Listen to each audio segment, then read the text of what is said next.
La Fiscalía formula cargos en contra del asambleísta Santiago Díaz por la violación de una menor de edad y pide prisión preventiva en su contra.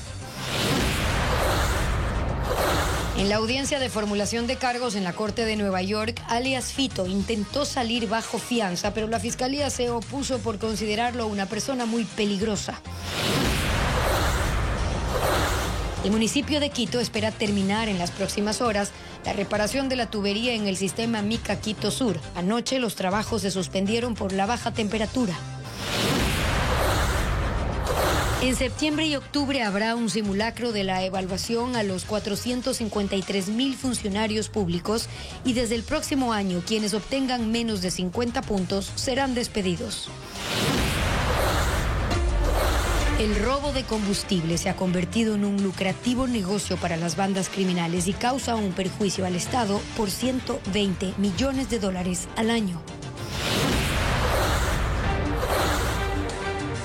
En la primera entrega de una serie por los 490 años de fundación de Guayaquil, Televistazo recorre su golfo, la entrada de agua más grande del Océano Pacífico en Sudamérica, que juega un rol clave en la vida y economía del puerto principal.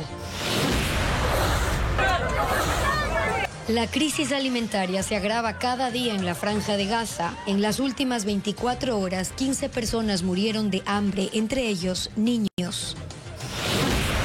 Amigos, bienvenidos a esta emisión de Televistazo. Hoy es martes 22 de julio y empezamos con la audiencia de formulación de cargos contra el asambleísta expulsado de la Revolución Ciudadana, Santiago Díaz. ¿Qué tal, Gaby? Hola, Estefi, amigos, bienvenidos. Esta mañana la Fiscalía formuló cargos por violación contra el legislador y pidió prisión preventiva. Ocurrió un día después de que se entregara a la justicia tras mantenerse prófugo 2 semanas. Fabiola Santana tiene los detalles.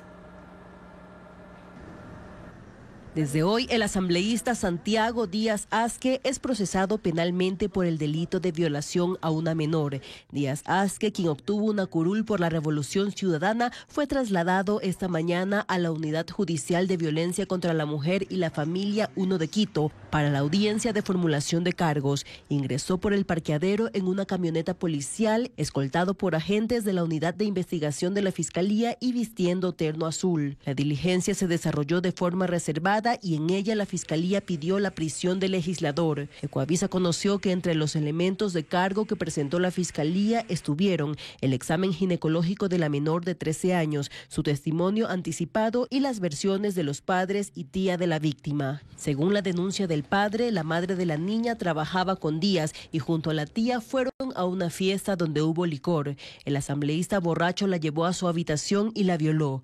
El padre puso la denuncia el 7 de julio cuando la niña le contó lo ocurrido, pero desde entonces ya había pasado 2 meses. Díaz se mantuvo prófugo 2 semanas, sin embargo decidió entregarse al ver que su familia se veía involucrada. Entre los 5 allanamientos ejecutados del 8 al 13 de julio estuvo el domicilio de su hija. Además, su esposa se veía comprometida en otra investigación previa por enriquecimiento ilícito. Con todo esto, el abogado de Díaz se acercó a la Fiscalía y acordó su entrega que tuvo lugar este lunes en el Redondel de la Morita en Tumbaco. Justamente empezó presentándose voluntariamente de manera coordinada con Fiscalía y posteriormente va en este caso a discutir con las respectivas autoridades respecto de algún tipo de coordinación. En el caso quedan diligencias pendientes como la extracción de la información de 10 celulares incautados en la casa de Santiago Díaz.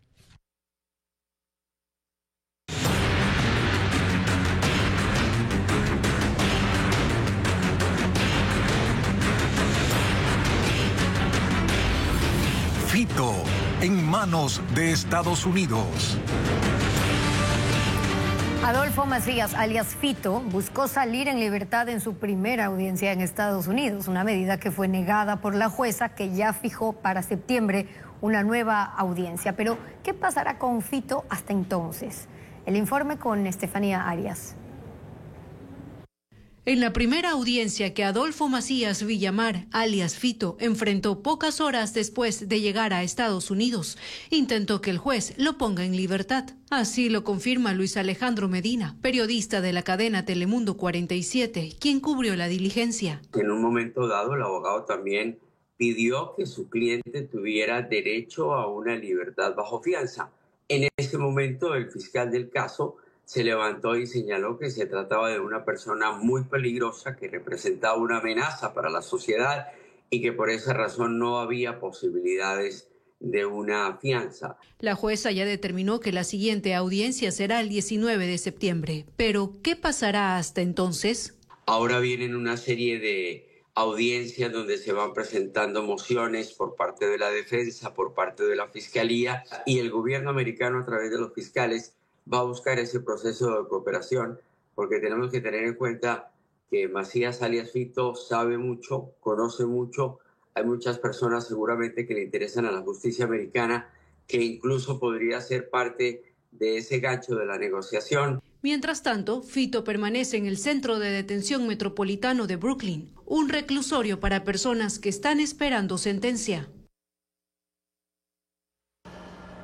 El bloque de seguridad rastrea a alias Topo y alias Churón, considerados hombres de confianza de Adolfo Macías, líder de los Choneros.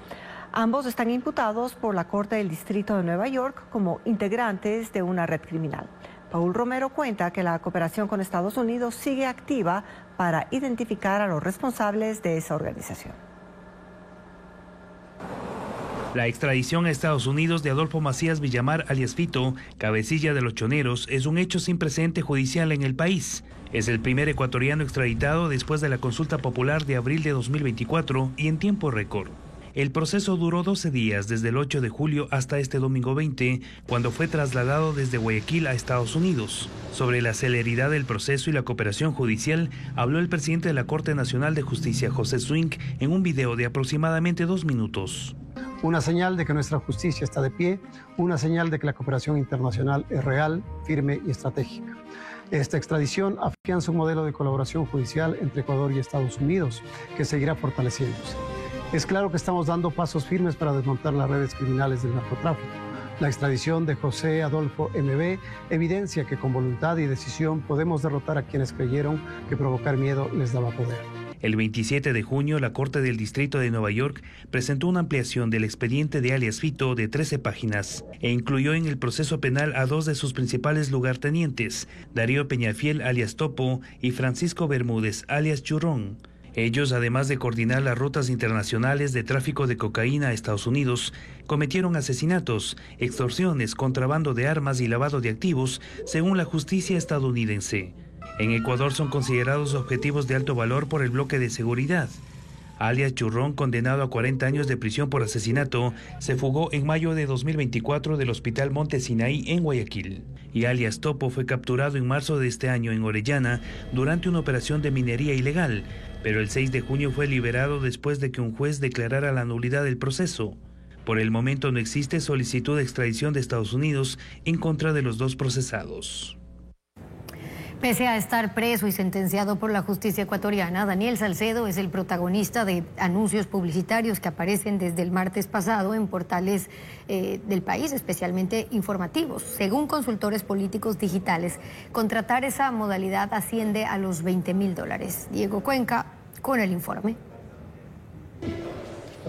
La imagen de Daniel Salcedo aparece en una campaña publicitaria que se difunde en sitios web informativos desde el martes de la semana pasada. Lo curioso es que Salcedo, quien tiene 5 sentencias por casos de corrupción, permanece detenido en la cárcel 4 de Quito, donde está prohibido usar celulares. Salcedo aparece en el video usando un uniforme de preso y lanza acusaciones contra 2 políticos, el alcalde de Guayaquil, Aquiles Álvarez, y José Serrano, ex ministro del Interior en el correísmo. Según la organización Golden Social Suite, experta en análisis digital, esta publicidad fue gestionada en Google Ads, una plataforma donde los anunciantes pagan para que sus contenidos se inserten de manera aleatoria en diversas páginas web.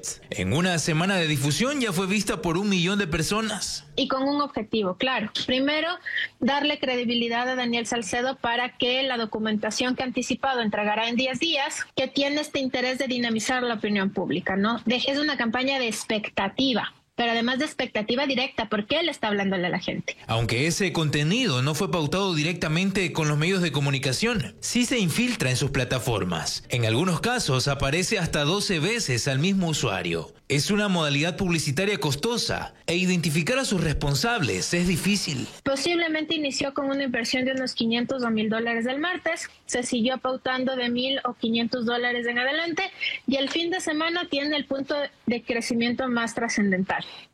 Y la inversión aproximada es entre $20,000, de $15,000 a $20,000 que fueron utilizados desde el 15 de julio hasta hoy 22, porque la publicidad sigue rodando. Sobre este video no se ha pronunciado el SNAI, que administra el sistema penitenciario del país. No es la primera vez que se evidencia las comodidades que Salcedo tiene en la cárcel. Anteriormente se creó una cuenta en la red social TikTok y desde ahí publicaba contenido. En junio de este año fue sentenciado por ingresar objetos prohibidos, específicamente un celular de alta gama. La crisis por la falta de alimentos en la Franja de Gaza se agrava día tras día. 15 personas han muerto de hambre en tan solo 24 horas, entre ellos varios niños que, si bien fueron atendidos por severa malnutrición en los hospitales, no lograron recuperarse. Reporta Pedro Jiménez y advertimos que algunas imágenes pueden resultar impactantes. En la ciudad de Gaza solo queda un comedor comunitario que atiende a 1.000 personas por día en estas condiciones. Acuden adultos, pero también niños con baldes y ollas vacías.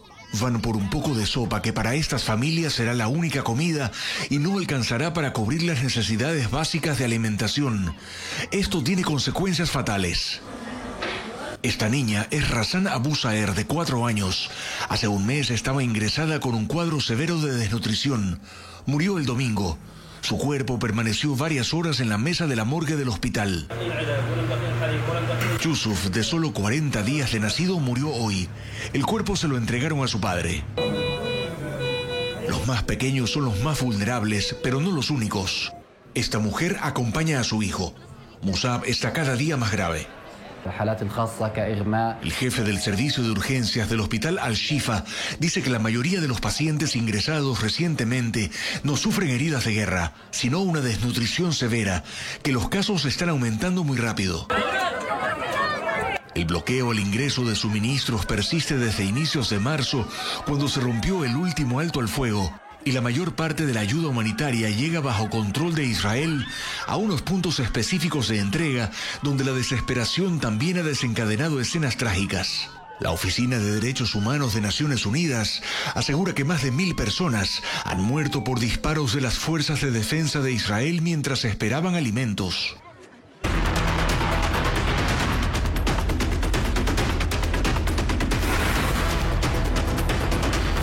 Sin agua.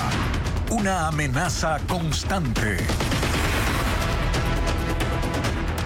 El municipio de Quito no terminó esta mañana los trabajos en la mica, por lo que no podrá comenzar con el restablecimiento progresivo del servicio de agua potable. Las últimas conexiones aún están pendientes, lo que impide abrir las válvulas que permiten el paso del agua hacia la planta de tratamiento en el Troje. Diego Puente actualiza la situación. Este martes se cumplirá el tercer plazo que se impuso el municipio de Quito para terminar con la reparación de la tubería en la mica, en los páramos de la Antisana, e iniciar la apertura de válvulas de agua. Pero los retrasos siguen. Aunque el alcalde Pavel Muñoz dijo que en el transcurso de esta mañana ya iba a fluir el líquido, hasta el cierre de esta edición, los técnicos de la empresa de agua potable confirmaron a Ecuavisa que no terminaba el trabajo. Falta, según el municipio, acoplar estas lingadas al resto de la tubería de acero. Son 3 tubos de polietileno de alta densidad que miden 100 metros de largo y pesan 13 toneladas. Así reemplazarán los 350 metros de la tubería destrozada por un alud hace 13 días. Las lingadas fueron armadas esta semana mediante procesos de termofusión. El material se funde a 245 grados y permite su unión. La conexión con el resto de la tubería debía acabar la noche de lunes, pero la niebla y las bajas temperaturas obligaron a suspender los trabajos. Hay personas como Roberto Morales, conductor de maquinaria pesada, que han permanecido 6 días en la mica. Él ha trabajado a menos 4 grados centígrados, bajo la lluvia y en la noche. Su misión es colocar lastre en el terreno para que las excavadoras no se atoren en el fango. En las noches sí es baja menos 2, menos 3 debe ser, porque se siente bastante. Por eso nos toca estar siempre arropados, y ya para dormir nos ponemos la gorra, las chompas térmicas. En el campamento de la mica, otros 70 técnicos se turnan para descansar. Tienen dormitorios. salas de espera y de reuniones. También llevan leños para encender las chimeneas en la noche. Si los trabajos culminan hoy, el restablecimiento del servicio de agua será paulatino. En la primera apertura se permitirá el paso de 150 litros por segundo. Horas después se incrementarán otros 150 hasta llegar a su máxima capacidad de 750 litros por segundo. El agua tardará 6 horas en llegar a la planta de tratamiento del Troje, 4 horas más para la potabilización y envío a las plantas de distribución.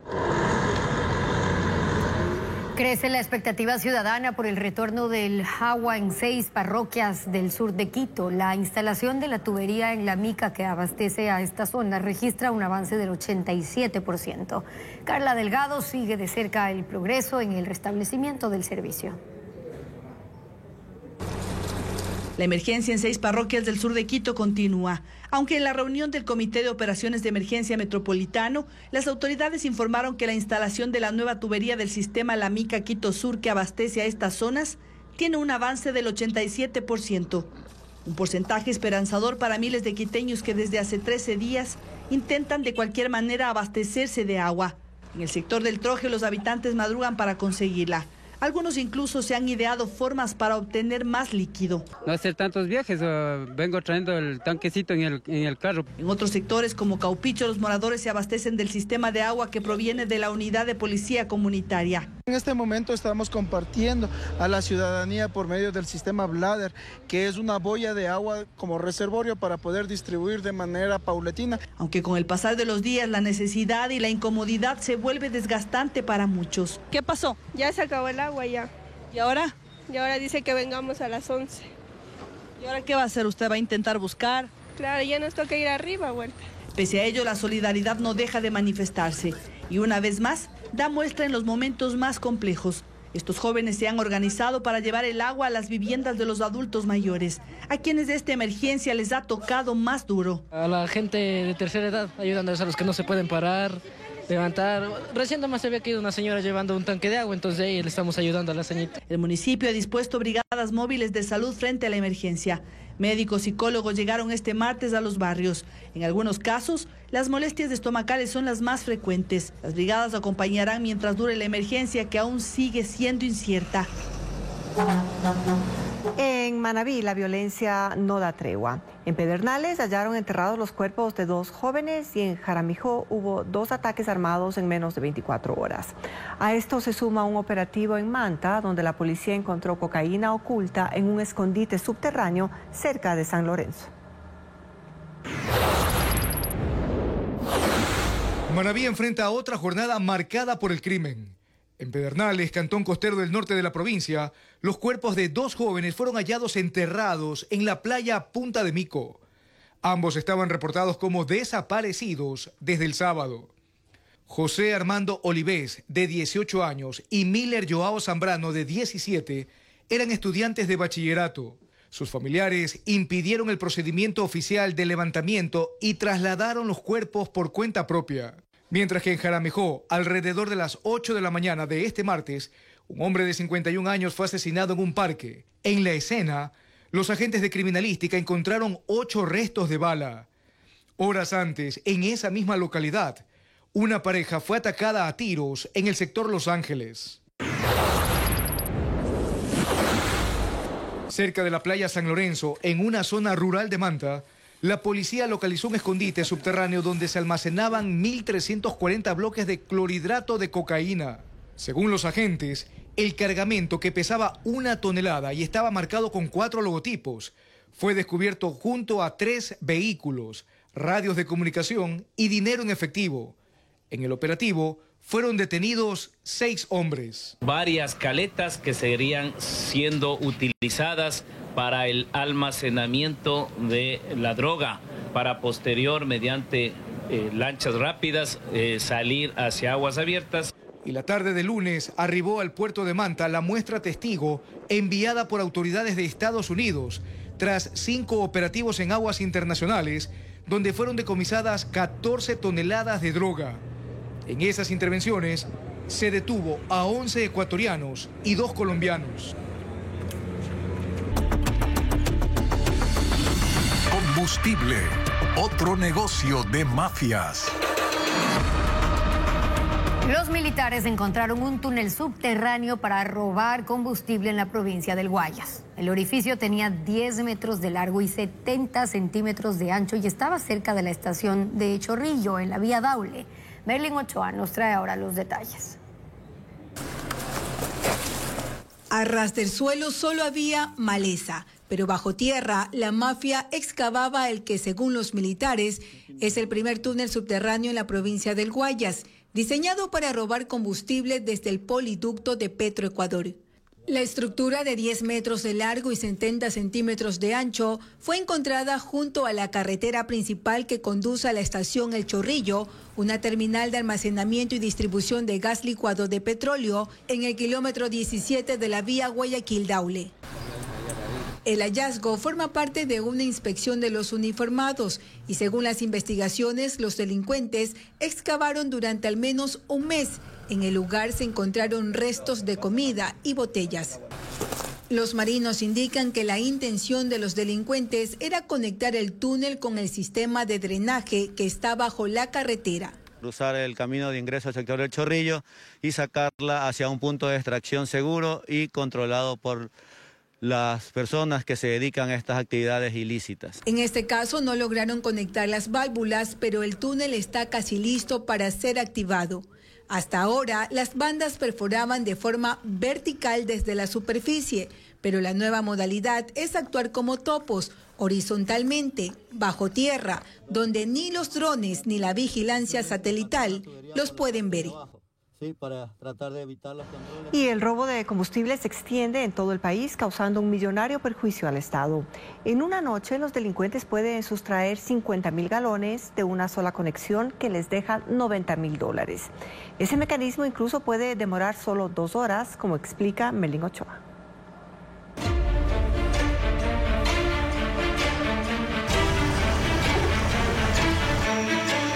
La alerta de robo de combustible en la vía a la costa oeste de Guayaquil llegó a las 7 de la noche. Una baja de presión a lo largo de 3 kilómetros en el poliducto de Petroecuador activó los protocolos de seguridad. Militares y técnicos ingresaron a un terreno privado de difícil acceso, cubierto de maleza, sin vigilancia, sin señal ni luz. Desde el cielo, un dron guió a la cuadrilla hasta una zanja abierta con huellas recientes. La búsqueda del punto exacto de perforación tomó más de 3 horas. Con la claridad del día, se observó la válvula camuflada entre árboles, unida a 800 metros de mangueras que desembocaban en una planicie desierta donde los delincuentes colocaban los carros. El combustible es llevado a través de tanques metálicos de gran capacidad acoplados a las volquetas, dentro de los contenedores. Entonces usan cualquier tipo de transporte pesado que pueda transportar una gran cantidad de combustible. El trabajo militar se intensifica durante las noches. En esas horas, bandas compuestas por entre 10 y 15 hombres armados se despliegan. Unos vigilan, otros operan las válvulas y varios más manejan los camiones. Son capaces de perforar el ducto, conectar de 3 a 5 válvulas y llenar un camión de 10.000 litros en solo 20 minutos. En menos de 2 horas pueden cargar hasta 5 tanqueros, generando ganancias ilegales que bordean los $90.000 por noche desde una sola perforación. El 80% del combustible robado es diésel premium, el mismo que en una gasolinera cuesta $1.80 por galón, pero en el mercado negro se comercializa hasta en 70 centavos. Pero la reparación que ya venimos con el equipo, la excavadora, soldadores, con el equipo técnico, eso demoramos a veces de 3 horas, 4 horas, dependiendo de la situación y el tipo de terreno. Según los uniformados, el combustible no solo se revende a gasolineras, también se lo usa en las lanchas que trasladan cocaína y en la minería ilegal. Desde febrero, la Armada ha decomisado 77.510 galones de combustible, ha incautado más de 8.000 metros de mangueras, 119 válvulas y 45 vehículos para transportar el hidrocarburo.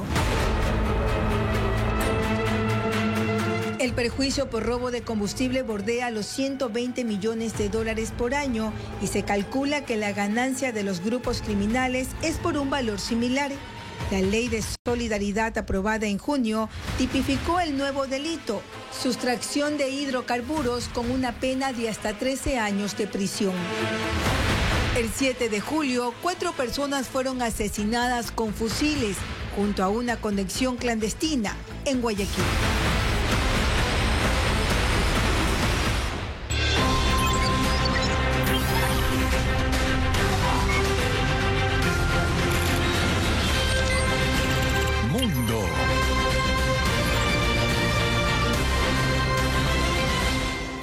La Casa Blanca ha eliminado temporalmente al rotativo Wall Street Journal del grupo de prensa que cubrirá la visita del presidente Donald Trump a sus campos de golf en Escocia el 25 de julio. Y esto ocurre luego de que el diario publicara una supuesta carta de cumpleaños enviada por Trump a Jeffrey Epstein, el magnate y delincuente sexual, en 2003, acompañada de un dibujo explícito y un mensaje enigmático junto a su firma. Trump calificó la publicación como noticia falsa y maliciosa y anunció una demanda por difamación por $10.000 millones. Trump ordenó desclasificar los testimonios del gran jurado relacionados con Epstein y dijo que el caso había sido explotado políticamente por los demócratas. El número de muertos por el accidente de un avión militar de entrenamiento en Bangladesh se incrementa a 27. La nave se estrelló en el campus de una institución educativa poco después de despegar desde una base aérea ubicada a 11 kilómetros. Los investigadores sospechan de un fallo técnico y que el piloto intentó dirigirse sin éxito a un área despoblada. El gobierno ha declarado luto nacional este martes. El juez del Tribunal Supremo de Brasil amenazó con enviar a prisión a Jair Bolsonaro por violar las restricciones judiciales. La advertencia se produjo pocas horas después de que el exmandatario mostrara públicamente su grillete electrónico ante la prensa. Bolsonaro es investigado por supuesta obstrucción a la justicia y está sujeto a medidas cautelares, pero ofreció declaraciones el lunes que rápidamente se difundieron en redes sociales.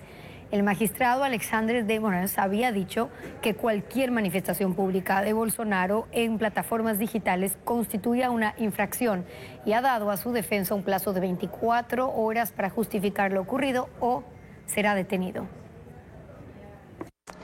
Una ballena jorobada apareció muerta en la costa de Río de Janeiro, en Brasil.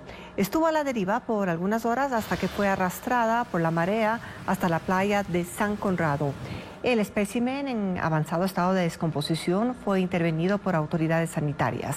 El hallazgo coincide con la temporada de migración hacia zonas de reproducción y suelen ser vistas en Brasil entre julio y septiembre. La mayoría se concentra en la región de Arbolos, una zona de arrecifes de coral frente a la costa de los estados de Bahía y Espíritu Santo. El Ministerio de Trabajo elabora un reglamento para evaluar a 453,000 funcionarios públicos. Este se presentará la próxima semana y contempla la realización de un ensayo de evaluación durante este año. A partir del 2026 se aplicarán sanciones a los servidores que obtengan 50 puntos o menos, según detalla Adriana Bermeo. 453,000 funcionarios públicos serán evaluados bajo 6 parámetros establecidos en la Ley de Integridad Pública que está en vigencia desde el 26 de junio. Se medirá el cumplimiento de metas, la calidad del trabajo, la conducta institucional, la eficiencia, responsabilidad y los aportes al mejoramiento institucional. Esta evaluación aún no se está aplicando. El Ministerio del Trabajo elabora el reglamento con los rangos de calificación de cada parámetro y las funciones específicas para cumplirlos. Lo que ya se ha establecido, según explicó a Televistazo la ministra Ivonne Núñez, es que el resultado obtenido por el servidor público podrá ser muy bueno o excelente y permitirá ascenso y recategorización. Satisfactorio, con acceso a programas de capacitación. Regular, el funcionario tendrá que ser reevaluado en 3 meses. Si no mejora, será destituido. e insuficiente. Quien obtenga esta calificación será destituido con un sumario administrativo, pero con derecho a defensa y presentación de pruebas de descargo. La puntuación máxima, o sea, excelente, será 100 y la insuficiente será 50 o menos. El resto de calificaciones de cada nivel se están definiendo. La calificación llega hasta 100, pero si tengo 6 parámetros, tengo que dividir 100 para 6 parámetros. ¿Cuál parámetro es el de mayor relevancia? ¿Cuál parámetro es el de calificación entre compañeros? ¿Cuál parámetro es el de calificación de los ciudadanos? Los funcionarios públicos que no serán evaluados bajo este mecanismo son los que pertenecen a la función legislativa, a la función judicial, función electoral, policía y Fuerzas Armadas, porque ellos tienen su propio régimen legal de evaluación. Está previsto que el Ministerio de Trabajo presente el reglamento la próxima semana y que en septiembre u octubre se realice un simulacro de evaluación. Desde el próximo año la evaluación será semestralmente y se aplicará la destitución cuando los puntajes sean de 50 o menos.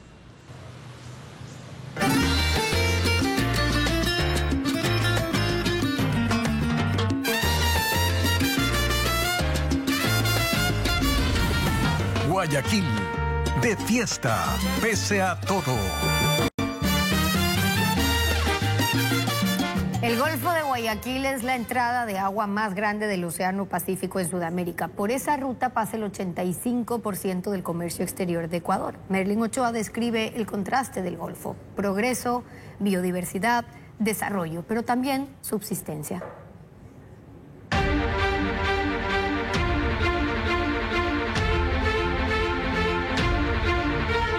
El Golfo de Guayaquil es la entrada de agua más grande del Océano Pacífico en Sudamérica. Navegar desde el sur de la ciudad hasta su límite, que tiene como referencia la punta de Santa Elena en Ecuador y Cabo Blanco en Perú, toma 6 horas. Es un viaje que comienza con el puerto principal a un lado y los manglares al otro. Abarca 13.000 kilómetros cuadrados, incluyendo tanto la superficie del agua como 18 islotes, lo que significa que es 10 veces más grande que el cantón de Guayaquil. Es un corredor biológico que cobija más de 80 especies de aves, 17 de ellas endémicas y 3 en peligro, como las garzas rosadas y las fragatas. En sus manglares rojo, blanco y negro habitan especies como el cangrejo rojo, la concha prieta y tiene 25.000 hectáreas destinadas para camaroneras. Este estuario no es solo naturaleza, es también movimiento, transporte fluvial, turismo y pesca artesanal. Yo tengo 75 huertas, vengo del río Guaya también pescando. Por ahí nos vamos de 2 días para traer algo. Sí, por ahí cojo ostión también de lo que están pegados en la raíz. ¿Y hace cuántos años te dedicas a esta actividad? Hace 25 años. En tiempo de veda también cogemos lo que es pesca, marisco. Pero en tiempo de veda nomás, nosotros más cogemos cangrejo.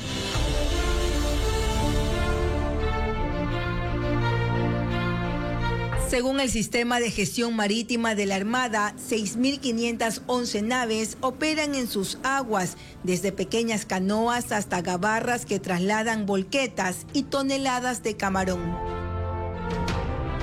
También se desarrolla el comercio marítimo. Por su cuerpo de agua transitan a diario entre 10 y 15 buques mercantes, haciendo del Golfo de Guayaquil la puerta de entrada y salida del 85% del comercio exterior del país. En sus orillas se levantan 24 comunas. Son pueblos de pescadores como la comuna Puerto Libertad, donde viven 400 personas. Hay escuela, colegio y una iglesia. Su presidente dice que viven ahí desde hace 65 años. Al menos una vez por semana van a Guayaquil. El único método de transporte es en lancha. Nosotros somos nacidos y criados aquí. Primero vivíamos de la madera, del carbón, y ahora ya es la pesca nomás y el cangrejo. De eso sobrevivimos y trabajo en camaroneras también.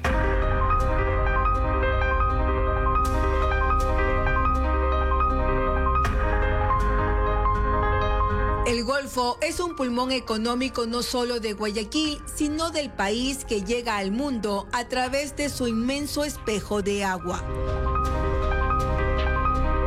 Es vida que fluye y conecta, es agua que no se queda quieta porque entrelaza biodiversidad, historia y economía.